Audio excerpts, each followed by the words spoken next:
Hi, I'm Cloverine Louise, and I love learning new things. Let's turn the pages in our textbook and learn together. Can you imagine moving away from everyone and everything you know?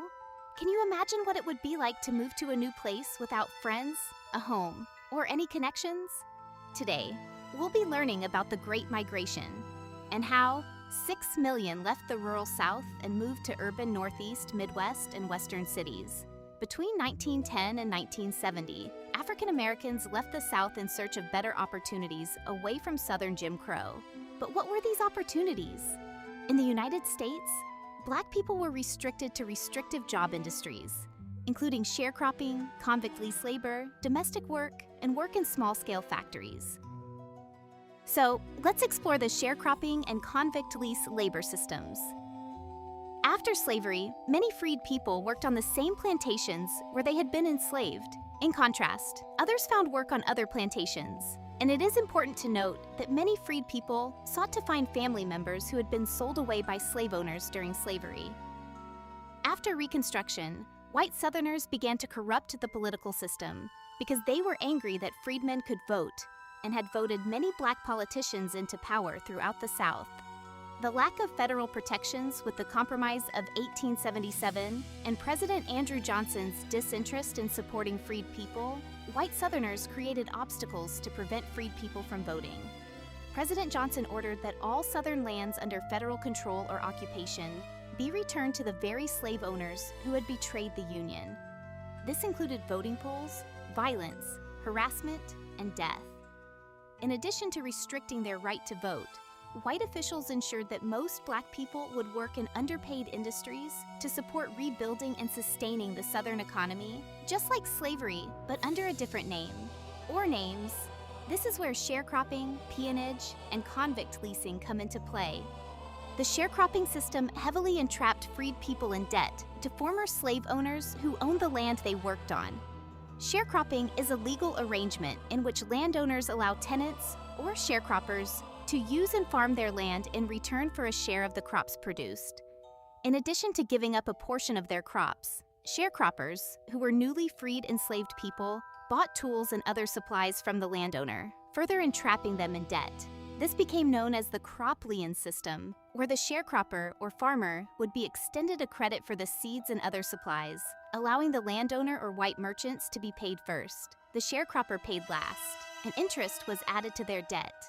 There was also a rent labor system, where Black farming and sharecropping tenants rented farmland but kept their entire crop, and a wage system, where Black workers were paid a fixed wage and kept none of their crops. Here's some data, so we can see just how devastating these systems were for African Americans. By 1900, 85% of farmers were African Americans, while only 35% of sharecroppers were white. In 1910, there were fewer than 16,000 Black-owned farms in Georgia, but 106,738 African Americans were tenants on those farms. So, how do the peonage and convict leasing systems work? Well, let's quickly revisit sharecropping. Many freed people were illiterate and depended on landowners, who were former slave owners, and staff members to manage the finances of their debt. Landowners would open plantation stores and coerce sharecroppers to buy supplies from them.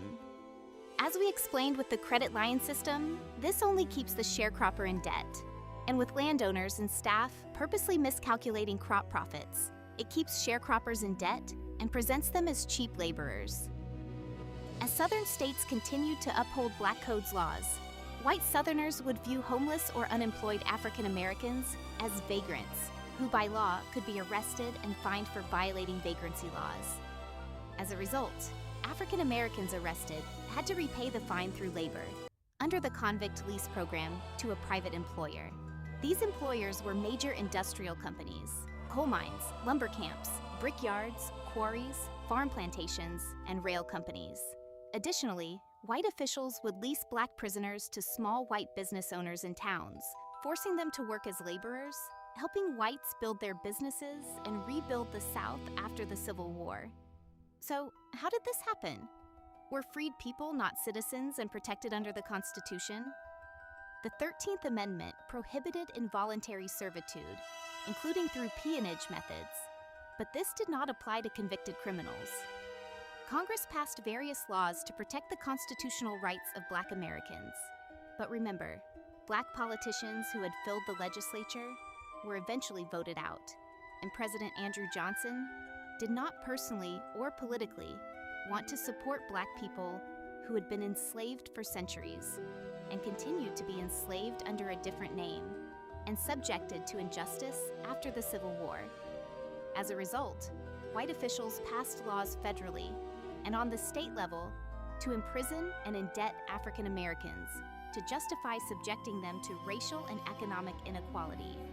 It was not until 1966 that President Lyndon B. Johnson and Congress prohibited the unlawful use of state law to sentence individuals to hard labor.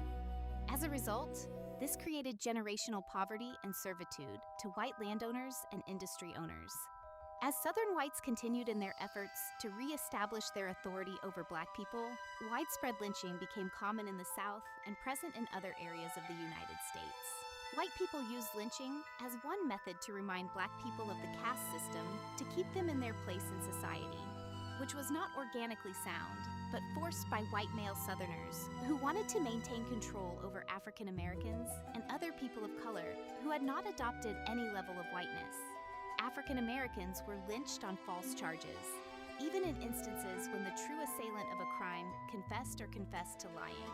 In some instances, the evidence and even the suspected person's presence far away from the crime scene proved their innocence. Still, white officials and citizens did not care. They made a spectacle of lynching, inviting family members and their children to watch a lynching and taking souvenirs and creating postcards, as if it were an event. Between 1882 and 1968, 3,500 African Americans were lynched. Still, this number cannot be confirmed because many people went missing. Some people were lynched, and families stayed quiet or moved away due to the possibility of retaliation, so the lynching went unrecorded. Some people simply disappeared because of the color of their skin, because their presence as a freed person born in the United States scared white people and the egos of white men and women who remained unsatisfied within the unequal system that white men and white officials created.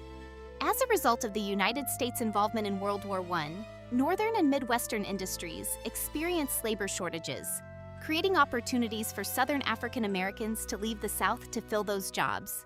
These industries included steel mills, meat packaging plants, the automobile industry, and railroads. The war also contributed to a decline in European immigrants, also contributing to factory laborer shortages. So, was life up north better for African Americans? Well, compared to Southern jobs, Northern jobs paid twice as much. The Southern sharecropping system was riddled with racism and agricultural devastation, such as the infestation of the cotton boll weevil and flooding.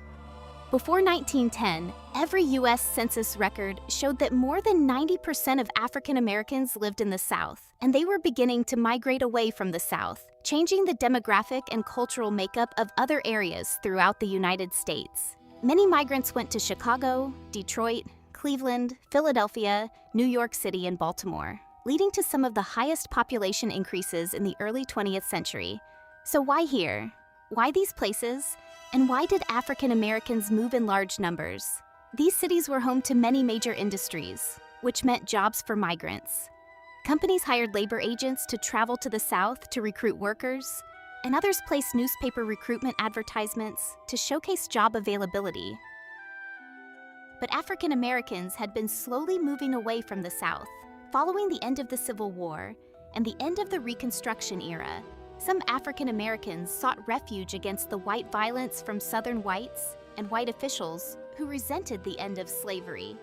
The Depression of 1870 was used by white officials to intensify racist policies, as they increased prices and interest rates to offset their agricultural economic losses. The founding of the Ku Klux Klan, other racial groups, and small bands of white vigilantes who harassed, subjugated, and used racial violence against African Americans without facing imprisonment, caused Black migration out of the South, but the numbers were not as high as later migrations. Still, those who migrated from states along the Mississippi to Midwestern states, like Kansas, were called exodusters, and their relocation became known as the Exoduster movement or the Exodus of 1879.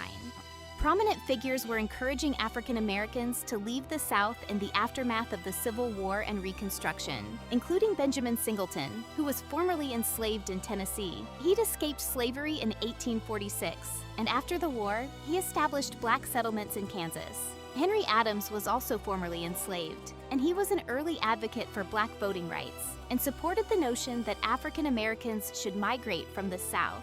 He was considered to lead the first campaign for free people's voting rights. During this period, around 40,000 exodusters left the South to settle in Kansas, Oklahoma, and Colorado. In the 1900s, African Americans began moving out of the South in greater numbers. So, since they were moving in greater numbers, were they accepted in those northern, midwestern, and western cities? Did moving away from the South free them from racist policies and discrimination? The answer is no. While European immigration decreased during the war, immigrants and their descendants already living in these cities remained. Tensions between European immigrants and African Americans rose as they competed for housing and jobs. The most severe tensions were between ethnic Irish, who sought to keep their jobs and territory from recent immigrants, and black people.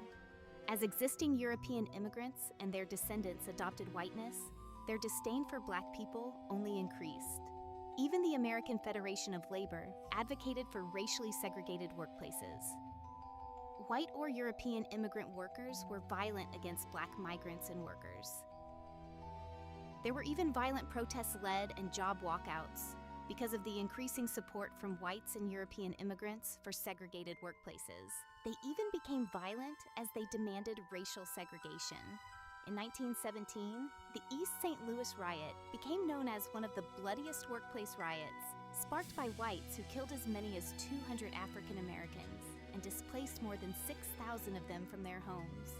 The whites were upset that African Americans had been recruited by companies and hired as employees, as white laborers were already making demands for a better workplace. These company officials simply hired African Americans rather than meeting their demands.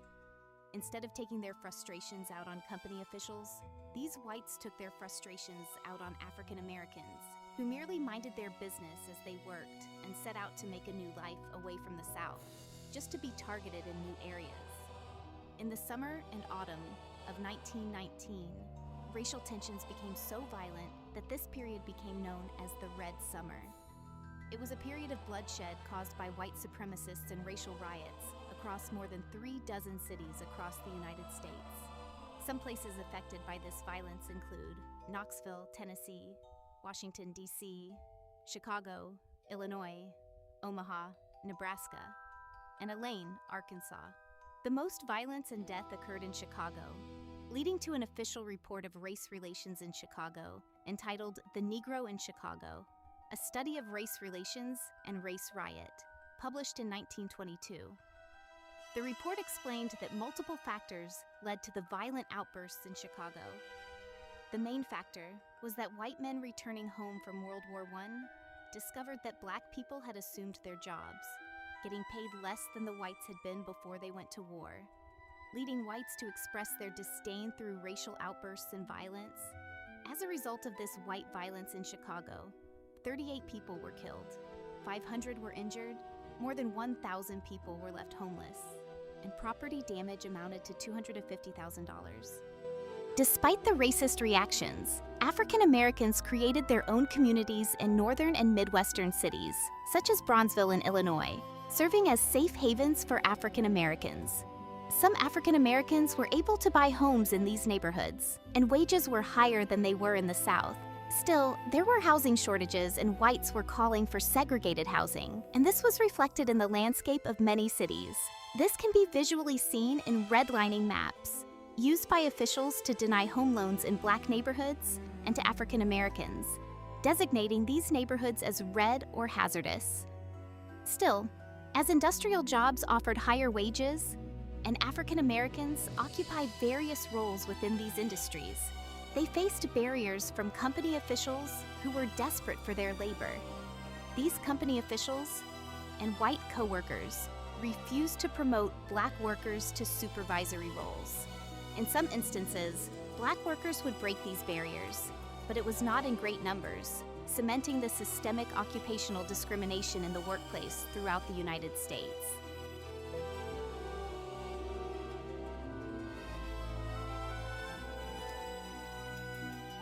Despite the racist reactions, African Americans created their own communities in northern and midwestern cities, such as Bronzeville in Illinois, serving as safe havens for African Americans. Some African Americans were able to buy homes in these neighborhoods, and wages were higher than they were in the South.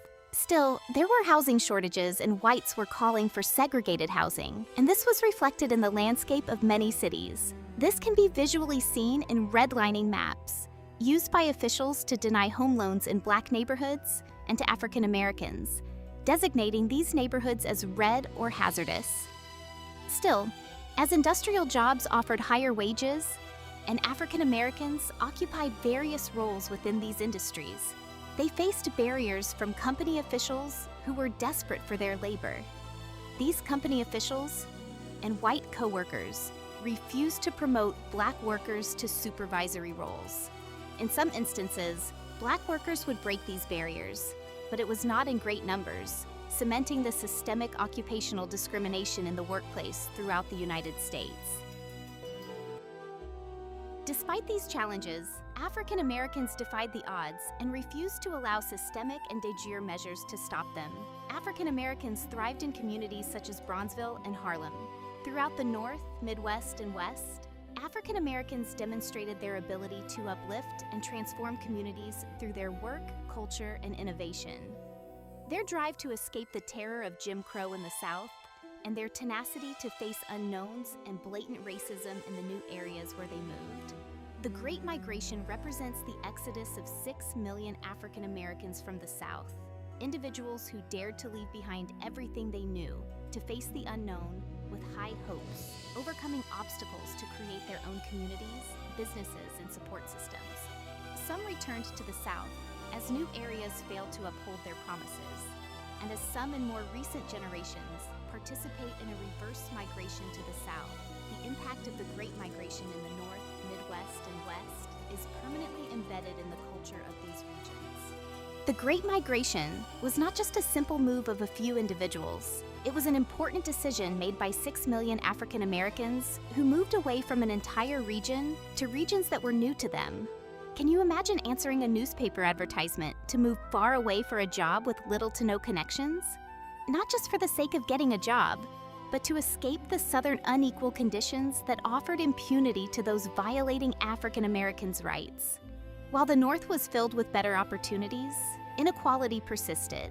Nevertheless, African Americans defied the odds, ventured into unknown places, worked in industries struggling from a labor movement. African Americans were essential to the American economy in these areas, as they strived to make a better life for themselves, their families, and future generations. Have you heard of the Great Migration before this video? Let me know in the comments. I'd love to hear from you.